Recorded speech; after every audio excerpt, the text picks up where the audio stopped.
Hi guys, welcome to the channel, and today we are studying necrosis. It's given on page 39 of Robbins. So let's start. Necrosis is pathological. It is uh, it is pathological and it is characterized by four main points. First is denaturation of cellular proteins. The cellular proteins are denatured, and then a membrane is also damaged, so there is leakage of cellular contents. Second, then the leakage of cellular contents also include DAMPs. DAMPs are damage associated molecular patterns. Damage associated molecular patterns, for example, ATP because mitochondria is damaged, then uric acid because DNA is damaged, here ATP uric acid क्योंकि mitochondria और DNA damage हुआ. Then these dams are recognized by receptors present on macrophage and other cell types. तो अगर macrophage detect करता है तो यहाँ पर साइटोकाइंस भी रिलीज होंगे एंड फैगोसाइटोसिस हो जाएगी. साइटोकाइंस एंड फैगोसाइटोसिस ये बोथ होता है अगर मैक्रोफेज डिटेक्ट कर रहा है. फिर उसके बाद जब साइटोकाइंस रिलीज होंगे तो इन्फ्लेमेशन होगी, तो there is local inflammation, third characteristic. And proteolytic enzymes release होंगे. इन्फ्लेमेशन हो रही है तो एंजाइम्स आएंगे एंड उसकी वजह से एंजाइमेटिक डायलेशन होगा. तो फाइनली जो क्लियरेंस ऑफ नेक्रोटिक सेल्स है वो इन दो चीज़ों से हो रहा है, फैगोसाइटोसिस एंड एंजाइमेटिक डायलेशन. इन दोनों की वजह से हो रहा है clearance of necrotic cells. Then जो लीकेज ऑफ सेलुलर कंटेंट्स होता है तो उसमें हम ब्लड टेस्ट भी करा सकते हैं इन सेलुलर कंटेंट्स का कुछ, जो कि हमें फिर टिश्यू स्पेसिफिक सेल इंजरी पता लगाने के लिए हेल्प करता है कि टिश्यू कौन से टिश्यू में डैमेज है. जैसे कार्डियक मसल अगर डैमेज होगी तो वहाँ पर ट्रोपोनिन रिलीज होता है, स्पेसिफिक ट्रोपोनिन्स. देन लिवर से रिलेटेड होते तो कुछ अल्कलाइन फॉस्फेटेज होते हैं स्पेसिफिक, वो उनमें वो डिटेक्ट होते हैं ब्लड में. ऐसे करके मार्कर्स होते हैं, बायो मार्कर्स. देन उसके बाद हम देखेंगे नेक्रोटिक सेल्स की करेक्टरिस्टिक्स, मतलब लाइक फीचर्स कुछ. First feature is increased eosinophilia. वो पिंकिश ज़्यादा स्टेन होगा जब हिस्टोपैथोलॉजी स्लाइड होगी. क्योंकि इओसिनोफिलिया क्यों बढ़ रहा है? क्योंकि साइटोप्लाज्मिक आरएनए का लॉस हो रहा है. आरएनए इज़ बेसोफिलिक, तो वहाँ पर साइटोप्लाज्मिक आरएनए का लॉस हो रहा है, तो इसकी वजह से भी इओसिनोफिलिया बढ़ रहा है. एंड एक और पॉइंट होता है कि डीनेचर्ड सेलुलर साइटोप्लाज्मिक प्रोटीन्स बढ़ रहे हैं. तो जो साइटोप्लाज्मिक प्रोटीन्स है वो ज़्यादा इओसिन स्टेन लेंगे, रेड डाई इओसिन. तो ज़्यादा इओसिन से स्टेन लेंगे तो फिर ज़्यादा इओसिनोफिलिया होगा, ज़्यादा पिंक कलर होगा. तो साइटोप्लाज्मिक आरएनए कम हो रहा है एंड प्रोटीन्स डीनेचर हो रहे हैं, जो कि ज़्यादा इओसिन फिर स्टेन होंगे.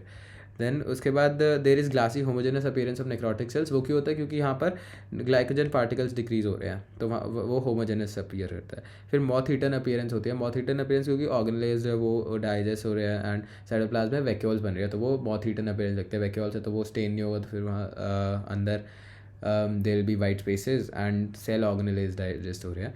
Then dilation of mitochondria. अब माइटोकॉन्ड्रिया जब इरिवर्सिबल सेल इंजरी होती है तो वहाँ पर दो चीज़ें मेन फिनोमिना होती है ना, जो हमें बताते हैं कि ये पॉइंट ऑफ नो रिटर्न पार हो गया. जैसे फर्स्ट होता है कि mitochondria damage and second is membrane damage. तो माइटोकॉन्ड्रिया यहाँ पर डायलेट हो रहा है, तो डायलेट हो रहा है एंड उसमें लार्ज अमॉर्फस डेंसिटीज़ आ रही है, तो माइटोकॉन्ड्रियल फंक्शन इज अफेक्टेड. तो वहाँ पर इरिवर्सिबल सेल इंजरी हो जाती है. ये irreversible cell injury type is necrosis. तो माइटोकॉन्ड्रिया में लार्ज अमॉर्फस डेंसिटीज़ हो जाती है. आई गेस ये कैल्शियम डिपॉजिट्स होते हैं. देन उसके बाद there is myelin figures in necrotic cells. Phospholipid और कैल्शियम से बनते हैं माइलिन फिगर्स. ये साइटोप्लाज्म में प्रेजेंट होते हैं. इसको जब नेक्रोस हो जाता है सेल तो उसके बाद ये रिलीज़ होते होंगे स्पेस में. देन या तो वो फैगोसाइटोज हो जाएंगे या फिर उधर एंजाइम्स आ जाएंगे, जो इन्वेडिंग ल्यूकोसाइट्स वगैरह है उनके एंजाइम्स होंगे.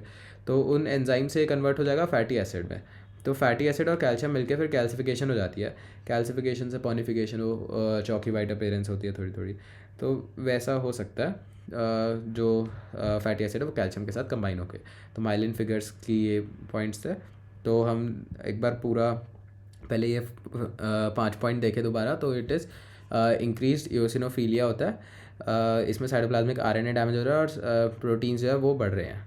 देन उसके बाद ग्लासी होमोजेनस अपीयरेंस, क्योंकि ग्लाइकोजन भी कम हो रहा है, ग्लाइकोजन पार्टिकल्स कम हो रहा है, मॉथ इटर्न अपीयरेंस क्योंकि साइटोप्लाज्मिक ऑर्गेनेल्स भी खत्म हो रहे हैं एंड साइटोप्लाज्म में वैक्यूलेशन हो रही है।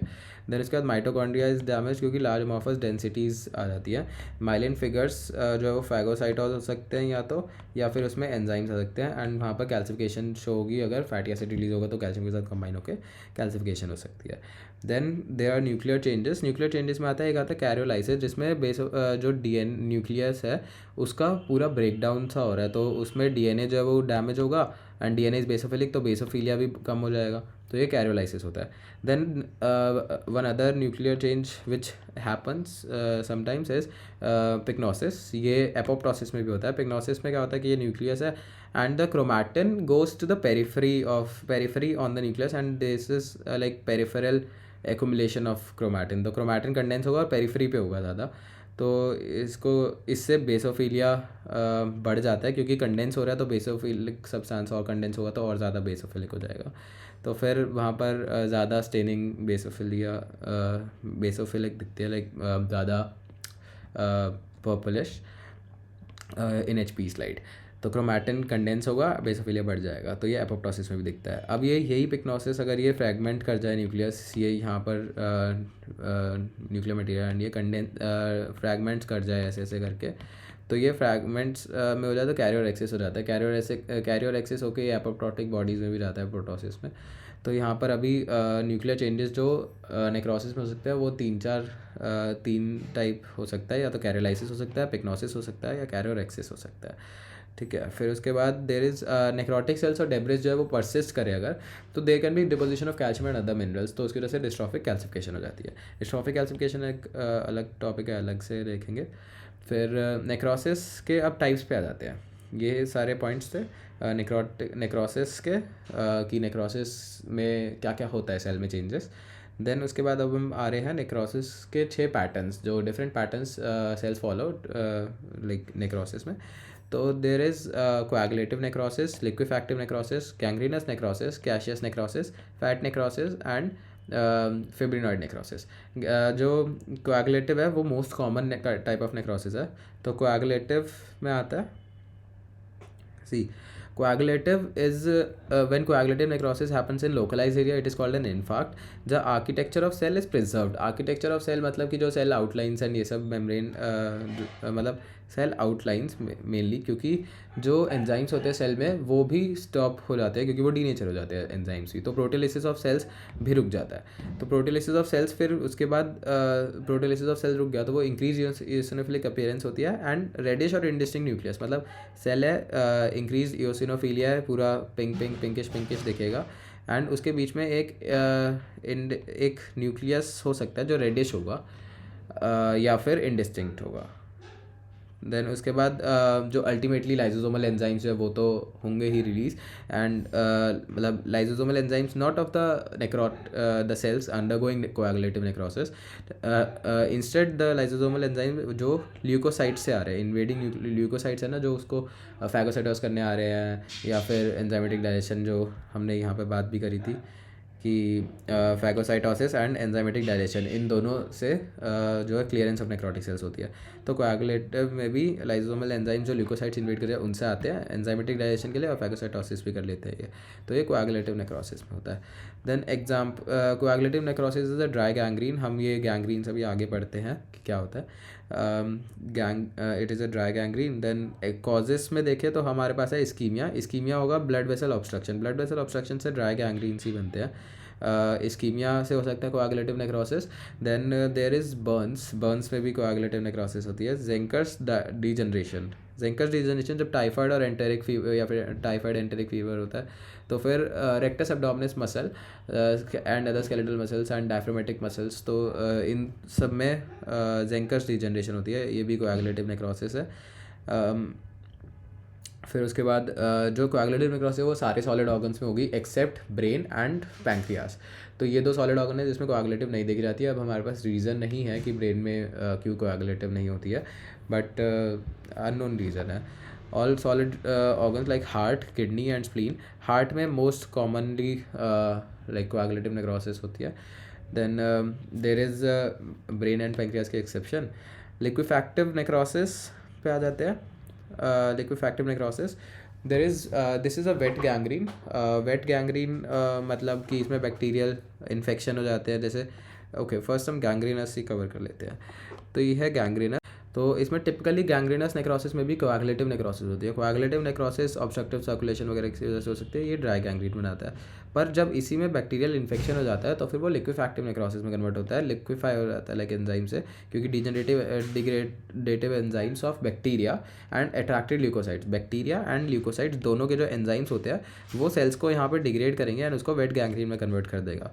तो वेट गैंग्रीन बनता है इधर ऐसे करके। फिर उसके बाद हम लिक्विफैक्टिव नेक्रोसिस पे एक बार देखें तो ये वेट गैंग्रीन है, ये बैक्टीरियल इन्फेक्शन या किसी भी इन्फेक्शन से ये बनता है। देन उसके बाद इसको कॉलिक्यूटिव नेक्रोसिस भी कहते हैं। डाइजेशन ऑफ सेल्स होता है और विस्कस फ्लूइड बन जाता है। अगर इन बैक्टीरियल इन्फेक्शन हमने देखा, फंगल इन्फेक्शन से भी हो सकता है, क्योंकि ल्यूकोसाइट्स जो आते हैं वो उसके एंजाइम्स एंजाइमेटिक डाइजेशन कर देते हैं, जो नीचे भी हमने पढ़ा।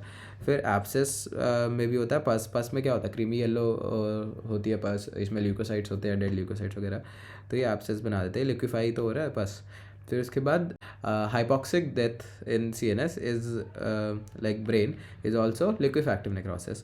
तो hypoxic death is also liquefactive necrosis. Pancreas is maybe liquefactive necrosis. हमने ऊपर पढ़ा था कि coagulative में coagulative में there is brain and pancreas की exception. This doesn't undergo the coagulative necrosis. The brain and pancreas in brain and pancreas the liquefactive necrosis takes place. फिर हम next type पे आते हैं caseous necrosis. Caseous necrosis में there is a cheese like appearance, whitish appearance. Granuloma बनता है Cassius necrosis में। There can B कैसिएटिंग ग्रैनुलोमाज है ना, टीबी एंड सार्कोइडोसिस, इन सब में मतलब वैसे तो दोनों ही होते हैं, कैसिएटिंग एंड नॉन कैसिएटिंग। सो जो ट्यूबरकुलोसिस में caseating granulomas are more common. There is fragmented और लाइज सेल्स अंदर, जैसे सेल्स है तो वो लाइज हो रहे हैं, वो होते हैं, या फिर ग्रैनुलर डेब्रेस होता है, एमॉर्फस ग्रैनुलर डेब्रेस।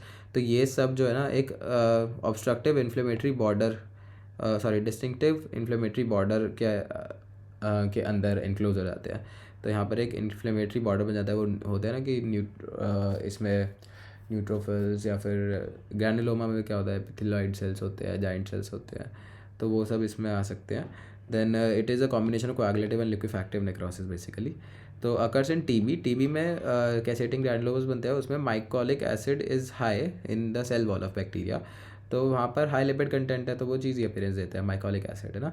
देन उसके बाद हिस्टोप्लाज्मोसिस एंड कॉकिडियोमाइकोसिस होती है, इनमें ये फंगल इन्फेक्शंस में भी ग्रैनुलोमास बनते हैं, कैसिएटिंग नेक्रोसिस दिखती है। सिफिलिस में भी कैसिएटिंग ग्रैनुलोमास होते हैं, तो ये सिफिलिस में भी कैसिएटिंग कैशियस नेक्रोसिस दिखती है। फिर fat necrosis, it is focal areas of fat destruction, तो फोकल एरियाज होते हैं फैट डिस्ट्रक्शन हो जाती है। इसका common example is acute pancreatitis. Acute pancreatitis में डैमेज एसिनार सेल्स होते हैं, तो एसिनार सेल्स से एंजाइम्स रिलीज होंगे, पेंक्रियाटिक एंजाइम्स, लाइपेजेस। तो जो पहले membranes of fat cells in the peritoneum, membrane of fat cells in peritoneum, जो पेरिटोनियम कवर करती है पेंक्रियास को, उसमें फैट सेल्स होंगे। फैट सेल्स की जो मेम्ब्रेन है वो डिस्ट्रॉय करेंगे पेंक्रियाटिक एंजाइम्स, फिर पेंक्रियाटिक एंजाइम्स उसे लिक्विफाई कर देंगे, तो ट्राइग्लिसराइड एस्टर्स रिलीज होते हैं। ट्राइग्लिसराइड एस्टर्स पे लाइपेजेस एक्ट करेंगे एंड फैटी एसिड रिलीज होगा। फैटी एसिड जो कैल्शियम है उसके साथ कंबाइन होगा, कैल्सिफिकेशन मतलब सेफोनिफिकेशन होगा, सेफोनिफिकेशन से चॉकी वाइट अपीयरेंस आएगी। तो इसमें फैट नेक्रोसिस में चॉकी वाइट अपीयरेंस आती है। तो ये हो गया एंजाइमेटिक वे। एक हो सकता है ट्रॉमेटिक वे, जो लाइक ब्रेस्ट पे कॉमनली इन ब्रेस्ट होता है, तो ब्रेस्ट पे कोई ट्रॉमा हो गया, लाइक पार्क में है तो वो बच्चे क्रिकेट खेल रहे होते हैं, बॉल लग गई, उससे भी हो जाता है। लाइक बहुत सारी चीज़ें जिससे ट्रॉमा हो जाए, एंड ब्रेस्ट में फिर फैट नेक्रोसिस होगी। तो नेक्रोटिक सेल्स, इसमें अगर हम हिस्टोपैथोलॉजी देखें तो उसमें outlines of the cells are preserved and basophilic calcium deposits are seen, तो बेसोफिलिक कैल्शियम डिपॉजिट्स होते हैं।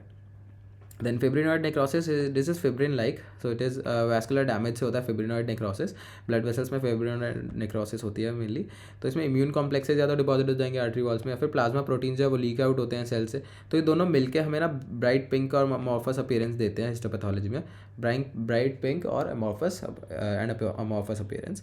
तो एक तो लाइक ये आर्टरी है, तो इसके अंदर यहाँ पे इम्यून कॉम्प्लेक्सेस ये वॉल्स पे डिपॉजिट हो गए हैं, एंड यहाँ पर प्लाज्मा प्रोटीन लीक कर गया आउटवर्ड्स, तो it is giving bright pink and amorphous appearance in histopathology. तो फिर this occurs in the fibrinoid necrosis occurs in SLE, systemic lupus erythematosus. इसमें इम्यून कॉम्प्लेक्सेस होते हैं ना, तो ये हाइपर सेंसिटिविटी टाइप हो जाता है वो सब, तो there is immune complexes in SLE, तो वहाँ पर फिब्रिनॉइड नेक्रोसिस हो सकती है. Then Aschoff nodules in RHD, rheumatic heart disease. इसमें एस्ट्रॉफ नोड्यूल्स होती है, उसमें भी ब्लड वेसल में फिब्रिनॉइड नेक्रोसिस हो जाता है. PAN, PAN इज़ वैस्कुलाइटिस होता है, blood vessel inflammation. It is also associated with hepatitis B antigen HBsAg. Then the malignant hypertension में भी फिब्रिनॉइड नेक्रोसिस हो सकती है ब्लड वेसल्स की. ठीक है. देन इसके बाद हम फाइनली हम देखते हैं नेक्रोसिस एंड एपोप्टोसिस, या फिर हम पहले एक बार रिवाइज कर लेते हैं ये जो भी हमने कॉलिक्यूटिव और लिक्विफैक्टिव गैंग इन सब में पढ़ा. तो हम कोआगुलेटिव में क्या पढ़ा कि कोआगुलेटिव में देर इज ड्राई गैंग्रीन बनता है ब्लड वेसल ऑब्स्ट्रक्शन से. इसके एग्जांपल्स क्या थे? Ischaemia, burns, Zenker's degeneration. And solid organs में होगा हार्ट, किडनी. हार्ट में सबसे ज़्यादा कॉमन है, ब्रेन और पैंक्रियाज में नहीं होगा.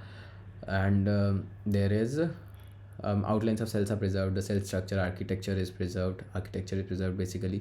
तो आउटलाइन प्रिजर्व रहते हैं क्योंकि एंजाइम्स भी इसके डी नेचर हो जाते हैं जो डाइजेशन कराएंगे. तो फिर फाइनली जो लाइसोसोमल एंजाइम्स बाहर के ल्यूकोसाइट्स आते हैं उनसे आते हैं, तो उनकी वजह से यहाँ पर नेक्रोसिस हो जाती है. मतलब नेक्रोसिस नहीं, सॉरी, ये डाइजेस्ट हो जाते हैं. देन उसके बाद जो मेम्ब्रेन से वो टूटेंगी जो भी है. बट स्टार्टिंग में जो प्रोटीलिटिक एंजाइम सेल्स के होंगे वो सब डीनेचर हो जाते हैं. तो ल्यूकोसाइट्स के लाइसोसोमल एंजाइम्स यूज़ होते हैं. देन उसके बाद देर इज़ लिक्विफैक्टिव नेक्रोसिस, है ना. तो लिक्विफैक्टिव नेक्रोसिस में there was bacterial infection, fungal infection, wait gangrene बनता है. इन सबसे एंजाइम्स जो बैक्टीरियल एंजाइम्स हैं या फिर इन्वेडिंग ल्यूकोसाइट्स के एंजाइम्स हैं, तो इन सब के एंजाइम्स की वजह से ये लिक्विफाई हो जाता है एंड देन वेट गैंग्रीन बनता है. Bacterial infection, fungal infection. Then there can be जैसे ब्रेन में हाइपॉक्सिक डेथ होगी अगर CNS में, तो फिर उसकी वजह उसमें लिक्विफाइंग नेक्रोसिस होगा, liquefactive necrosis. And there is pancreas में भी ये होता है. लिक्विफैक्टिव को कॉलिक्यूटिव नेक्रोसिस भी कहते हैं, है ना. कॉलिक्यूटिव. फिर उसका गैंग्रीनस, इसमें ड्राई और वेट गैंग्रीन आते हैं, ये तो हमने पढ़ लिया. केशियस नेक्रोसिस होता है. केशियस नेक्रोसिस में देर इज़ ग्रैनुलोमास बनते हैं.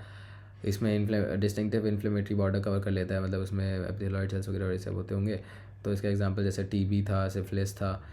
देन उसके बाद देर इज़ फैट नेक्रोसिस में